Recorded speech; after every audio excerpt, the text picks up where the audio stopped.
During my first year of seminary, can I get a bit more? Thank you, Dennis.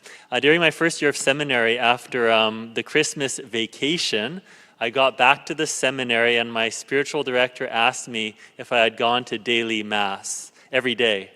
And I said to him, most of the time, but sometimes I was out late with some friends and I was too tired to get up. And so he said, okay, next time you're on break, just get up, go to Mass, and then you can nap afterwards. And honestly, I love that advice. He said it with love. It was so logical. And basically, it took such deep root in me, that advice, that since my second year of seminary, when I was about 20 years old, I haven't missed daily Mass since. Because it made so much sense, and it's the right thing to do. And so I think we all appreciate clear advice, especially when it comes from someone who loves us, someone who's trustworthy, someone who is competent. And the first reading is clear advice from Moses to the Hebrew people. So let me just give you the context historically. So we all know, most of us, that the Hebrew people were in Egypt and they became slaves there. And then God rescued them. And 40 years after they're there in the wilderness, they get to the brink of the promised land. And this is what Moses tells them to do. As soon as you get into the promised land, quickly get some fruit there, literal fruit, put it in a basket and bring it to the priest. Now this is what Moses says to them. When the priest takes the basket from your hand and sets it down before the altar of the Lord your God, you shall make this response before the Lord your God. So today's first reading is basically has to do with what we call the first fruits. In the Bible, you hear that term a lot, the first fruits. It basically means giving God the first and the best.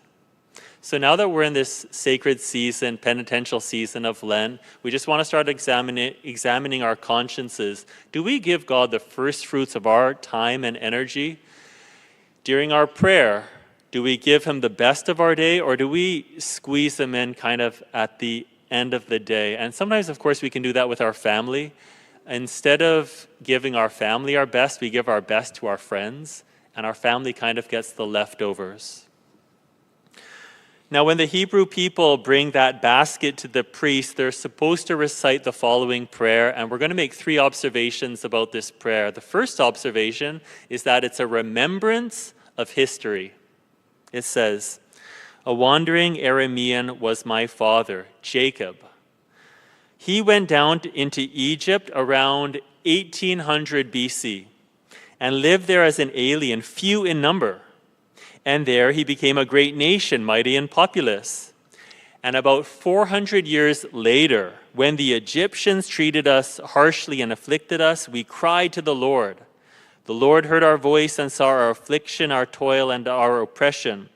The Lord brought us out of Egypt with signs and wonders. And 40 years after that, he brought us into this place and gave us this land, a land flowing with milk and honey. So now I bring the first of the fruit of the ground that you, O Lord, have given me.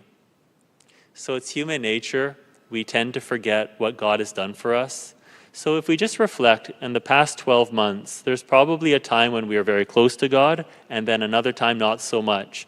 And when we go through hard times and life is completely overwhelming, we tend to forget. God blessed me just recently. Now the Hebrew people were in that same position. They faced that same temptation. So Moses gives them this prayer, don't forget. Second observation. Notice that the prayer is recited in the first person. My, us, we, our, I, me. Why is that important? Because the people who say this prayer were never the ones who lived in Egypt. The generation that was born in Egypt and were actually slaves, they got out, but they all died in the wilderness. This generation was born in the wilderness. They were never slaves in Egypt. So why did they say this prayer as if God rescued them?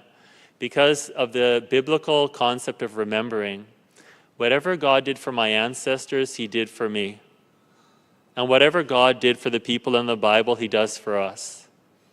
So whenever we come to Mass, we remember, okay, what Jesus did 2,000 years ago, for the Hebrew people, he did for us.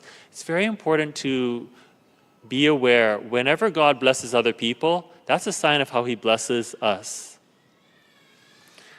Third observation, Moses gives this ritual in the location of what's called Beth Peor. So the Hebrew people are all gathered there, and they have to go west. They have to cross that river into the promised land. Now, why is this location important? Because 1 year before what we just read happens, in this very location, the Hebrew people sin against God. They commit fornication, adultery with the Moabite people, the non-Jewish people, and then they start worshiping the Moabites' false gods. And so Moses, again, he gives them this prayer, hey, don't forget, don't go back to those false gods. You have to remember the true God who loves you. He rescued you. So all of us, of course, we feel tempted to worship false gods. Our work, even our family can become a false god when it's put higher than God. Pleasure, our phones, lust, whatever.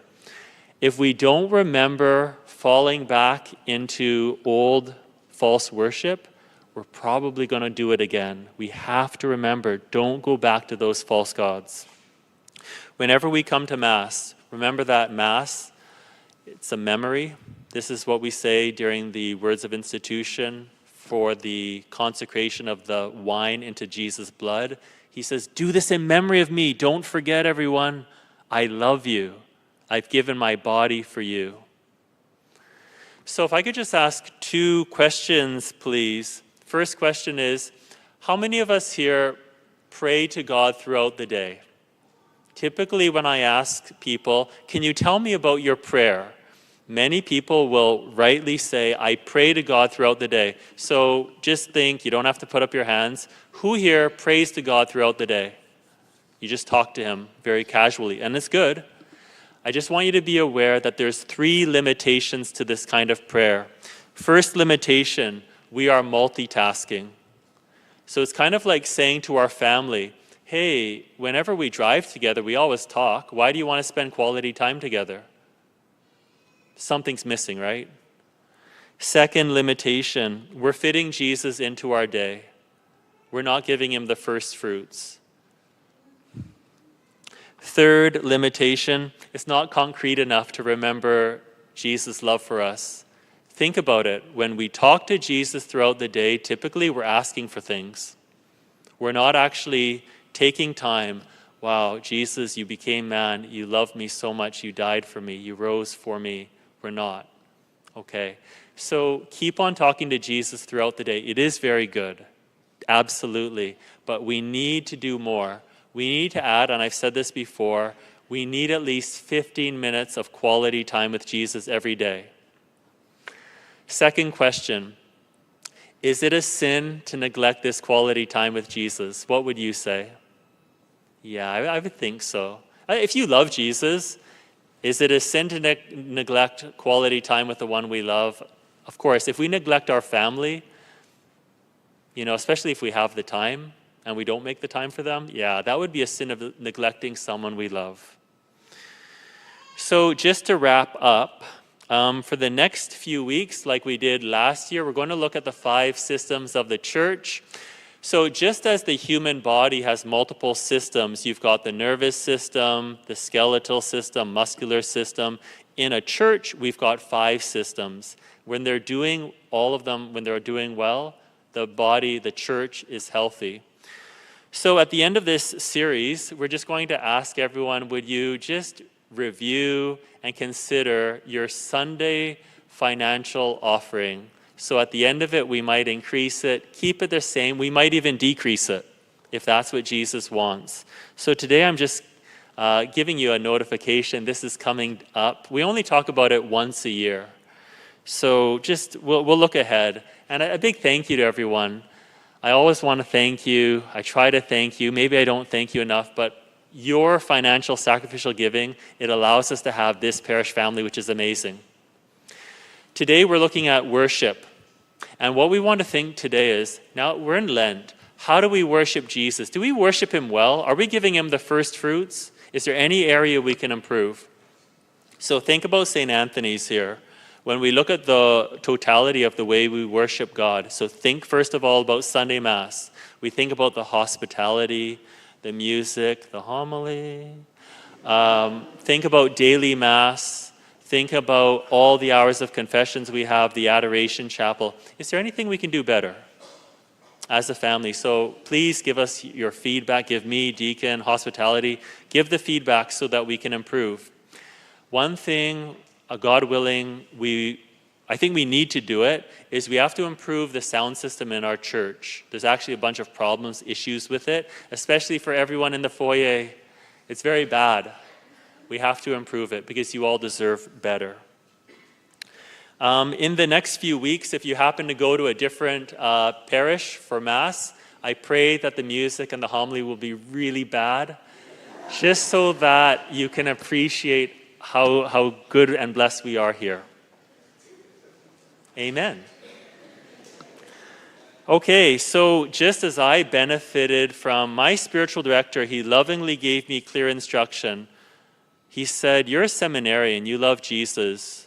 Get up always to go to daily Mass. Great, love it.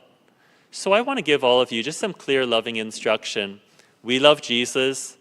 15 minutes a day of quality time is what is necessary to remember what he's done for us. He died for us. He rose for us. So if ever during your day you're too tired and you get to that night and you're too tired, just pray standing up. You can do the 15 minutes that way. So let's give Jesus the first fruits because he deserves it.